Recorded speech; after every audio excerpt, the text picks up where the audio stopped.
मी आजचा समारोपाचा दिवस आहे कोयना दौलत डोंगरी महोत्सवाचा आणि अत्यंत चांगला प्रतिसाद 2 लाखापेक्षा जास्त लोकांनी पहिल्या दिवशीपासून आजपर्यंत या डोंगरी महोत्सवाला भेट दिलेली आहे, त्याच्यामध्ये सहभाग घेतलेला आहे। आज ज्या ठिकाणी आपण बोटिंगच्या ठिकाणी उभा आहोत की माझ्या पर्यटन विभागामार्फत आमच्या महाराष्ट्र राज्य पर्यटन विकास महामंडळाने ही बोटिंगची सुविधा इथे उपलब्ध केलेली आहे। आतापर्यंत 12,000 लोकांनी प्रत्यक्ष बोटिंग केलेलं आहे या ठिकाणी। त्यामुळे अत्यंत चांगला ग्रामीण भागातल्या खेड्यातल्या डोंगरदऱ्यात राहणाऱ्या लोकांना या सगळ्या डोंगरी महोत्सवाचा खूप चांगला आस्वाद घेता आला आणि भरभरून लोकांनी प्रतिसाद दिलेला आहे। खाद्यजत्रा असेल, बालमेला असेल, घोडसवारी असेल, उंटसवारी असेल, बग्गी राईड असेल, खाद्यजत्रा, संध्याकाळचे असणारे सांस्कृतिक कार्यक्रम, या सगळ्यांना भरभरून प्रतिसाद जिल्ह्यातल्या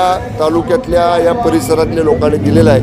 आणि लोकांचा आग्रह आहे की दरवर्षी असं सुट्टीच्या कालावधीमध्ये असा महोत्सव पाटण तालुक्यामध्ये भरवावा, असा लोकांचा आग्रह आहे। निश्चित त्या बाबतीत आम्ही विचार करू। पर्यटन महोत्सव भरवण्यात आला, कोयना बॅकवॉटर फेस्टिवल आपण जानेवारी महिन्यामध्ये आदरणीय उपमुख्यमंत्री माननीय शिंदे साहेबांच्या आदेशानुसार भरवतो आहे।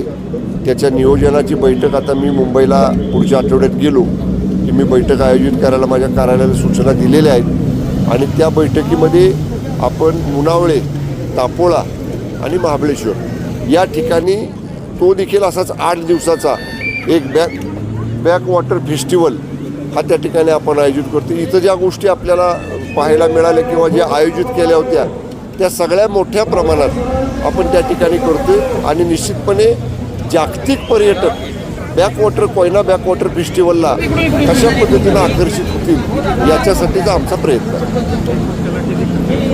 खर्चाचा विचार आम्ही आता तरी केलेला नाही। आता बैठक आहे आमची पुढच्या आठवड्यात, त्या बैठकीमध्ये आम्ही त्याच्यावर